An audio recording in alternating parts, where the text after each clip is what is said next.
Dans l'après-midi du 24 juin 1940, un pilote civil nommé Kenneth Arnold dit avoir vu 9 UFO avec une forme de croissant comme un delta. Il décrit leur mouvement comme étant un saucer qui skip sur l'eau.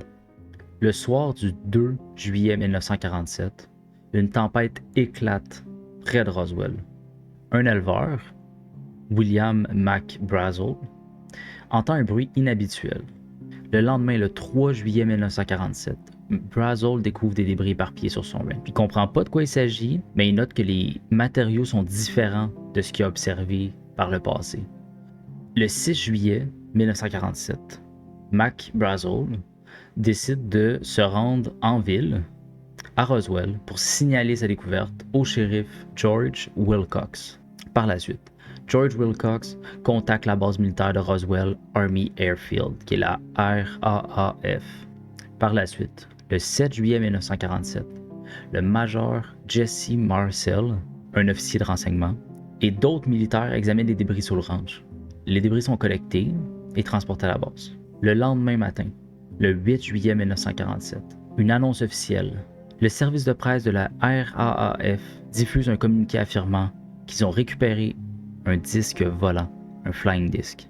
Par la suite, les médias locaux reprennent l'info immédiatement, dont le Roswell Daily Record. Par la suite, le 8 juillet 1947, en après-midi, un changement de version par l'armée.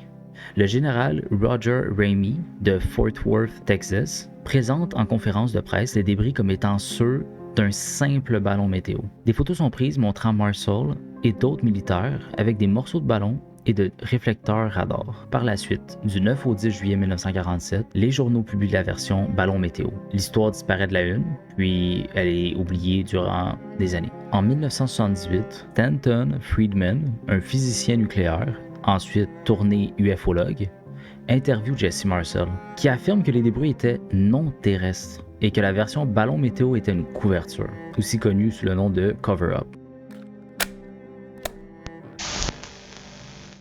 They took pictures, of course. They had a whole flock of microphones there. They wanted me they wanted some comments from me, but I wasn't at liberty to do that.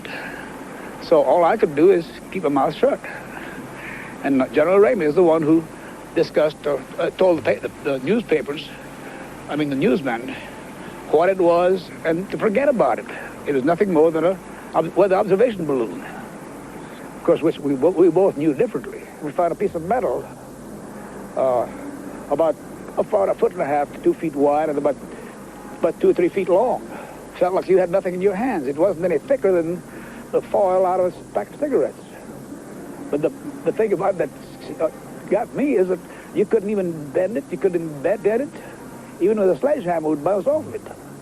So I knew that I had never seen anything like that before. And as of now, I don't know what it was. Par la suite, il y a plusieurs témoins secondaires. Parmi les témoins secondaires, un de note, c'est Glenn Dennis. Can you describe the debris? Yeah, I noticed in 2 of the ambulances there was some debris that was probably 2.5 to 3 feet, long and probably high, that was propped up on the side of the ambulance there. They were kind of in the shape of maybe like a half a canoe. They were like the front part of a canoe. And, it looked like it might be aluminum, but it looked more like the metal looked more like stainless steel that had been heated. It was blue, kind of a bluish tint to it. What was odd about it, it looked like around the curved part in the front of the canoe, there was some designs or something. It kind of reminded me of maybe some Egyptian signs or whatever. She told me that this is what, was what was in those, that it was a crash. It wasn't an airplane, but they didn't know what it was at that time. These were bodies. Yeah, but she said we have 3 bodies. That there was 3 bodies. She said 2 of them were very mutilated. One looked like it might have walked out, or that it, might have lived a little while. And she explained they were like 3.5 feet to 4 feet tall. Par la suite, en 1994, les États-Unis confirment que l'incident à Roswell en 1947 était dû à un projet secret nommé Projet Mogul. Le projet Mogul commence alors en automne 1946. L'objectif, utiliser des très grands ballons stratosphériques pour détecter à longue distance les ondes acoustiques des explosions nucléaires soviétiques. Ils ont fait des tests expérimentaux en février-mars 1947. Des petits lancements, vérifier le matériel, les instruments, la tenue en altitude.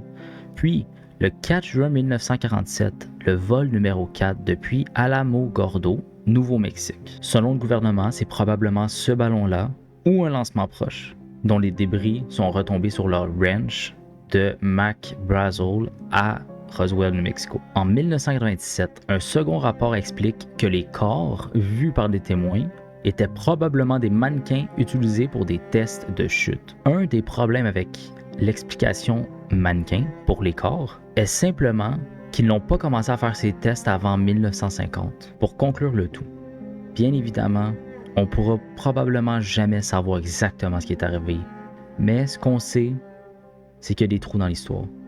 Il y a des explications qui ne concordent pas. Il y a beaucoup de secrets.